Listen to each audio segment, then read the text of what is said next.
Assalamualaikum warahmatullahi wabarakatuh. Halo, perkenalkan nama saya Lovlin Kanila Hendrawan dari kelas 10C absen 17 SMA Negeri 71 Jakarta. SMA Negeri 71 Jakarta, jaya, prestasi pasti, akhlak mulia yang utama. Baik, jadi pada kesempatan kali ini saya akan menjelaskan mengenai narkoba. Oke, jadi narkoba adalah singkatan dari narkotika, psikotropika, dan zat aditif lainnya. Nah, zat-zat ini dapat mengganggu sistem saraf manusia sehingga dapat mengubah perilaku, perasaan, dan juga pikiran manusia.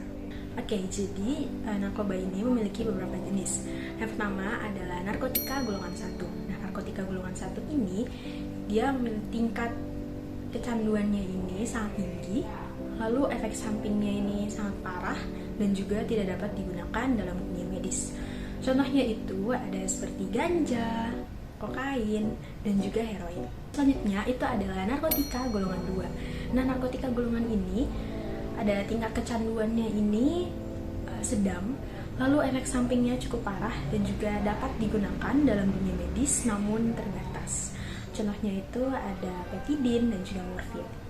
Oke, lalu selanjutnya itu ada narkotika golongan 3. Nah, narkotika golongan 3 ini potensi ketergantungannya itu rendah, lalu manfaat untuk dunia medis ini sangat luas, lalu efek sampingnya ini ringan. Contohnya ini ada kodein dan juga zopiklon.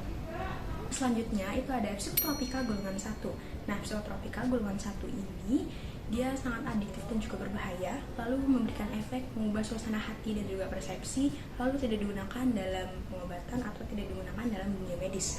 Contohnya adalah LSD dan juga ekstasi. Lalu selanjutnya ada psikotropika golongan 2. Nah, psikotropika golongan 2 ini memiliki tingkat kecanduan yang tinggi, namun meskipun begitu, psikotropika golongan 2 ini masih bisa digunakan dalam dunia medis, yaitu untuk pengobatan di bawah pengawasan yang ketat. Contohnya ada amfetamin dan juga metadon. Nah, selanjutnya ada psikotropika golongan 3. Nah, ini memiliki tingkat kecanduan yang sedang dan digunakan dalam dunia medis, yaitu berupa obat. Contohnya ini ada mogadon dan juga diazepam. Lalu yang terakhir adalah zat adiktif lainnya. Nah, zat adiktif lainnya ini menyebabkan ketergantungan dan berdampak pada kesehatan dan juga sosial. Contohnya ada alkohol, lalu tembakau yaitu berupa rokok, dan juga lain-lainnya. Oke, selanjutnya adalah penyebab penyalahgunaan narkoba. Nah, penyebab penyalahgunaan narkoba ini ada beberapa. Yang pertama adalah pengaruh teman sebaya. Nah, ini tuh berarti ada dorongan dari lingkungan sosial, terutama dari teman-teman sebayanya. Lalu yang kedua adalah stres dan juga tekanan hidup.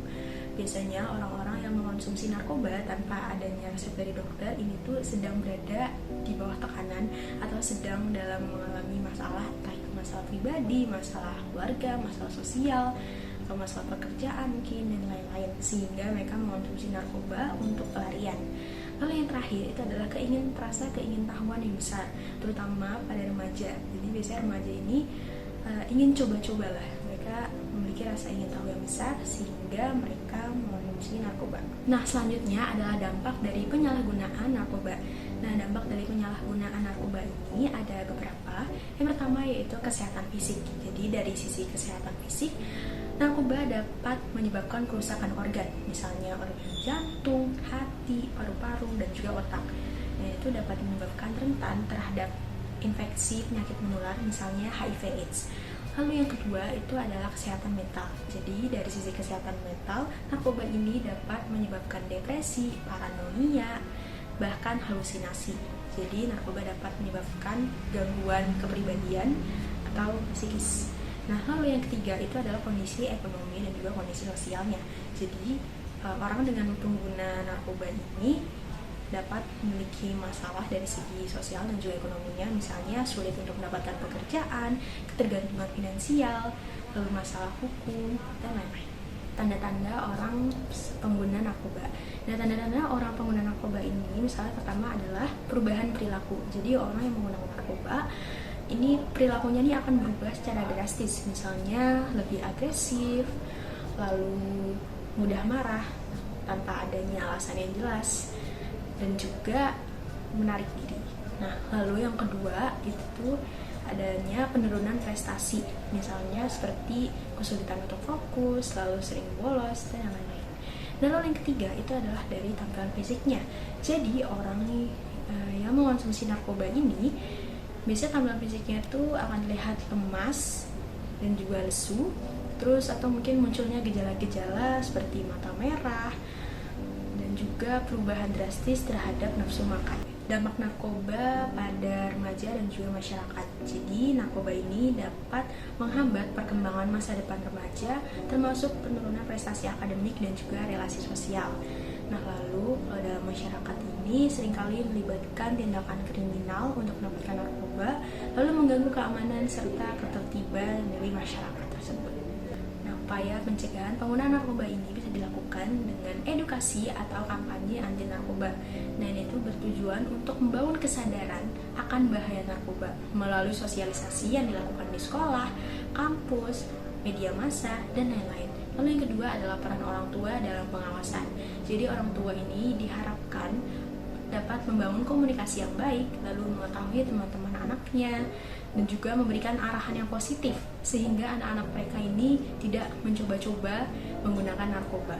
Lalu yang terakhir itu adalah dukungan layanan kesehatan mental. Nah, itu diharapkan dapat membantu mereka yang memiliki masalah emosional atau stres agar dapat mencari jalan keluar tanpa harus melibatkan narkoba sebagai pelarian. Lalu ada cara mengatasi. Nah, cara mengatasinya yang pertama adalah rehabilitas medis, yaitu proses perawatan di fasilitas kesehatan untuk mengatasi ketergantungan melalui pengobatan dan juga terapi. Lalu yang kedua adanya dukungan kelompok dan juga konseling. Nah, ini tuh adalah program yang mengajak mantan pengguna narkoba untuk saling mendukung dan mendapatkan konseling agar mencegah kambuh. Baik, itu saja yang ingin saya sampaikan. Semoga bermanfaat bagi kita semua. SMA Negeri 71 Jakarta, jaya, prestasi pasti, akhlak mulia yang utama. Kurang lebihnya mohon maaf, saya Laven Kalila Hendrawan, pamit undur diri.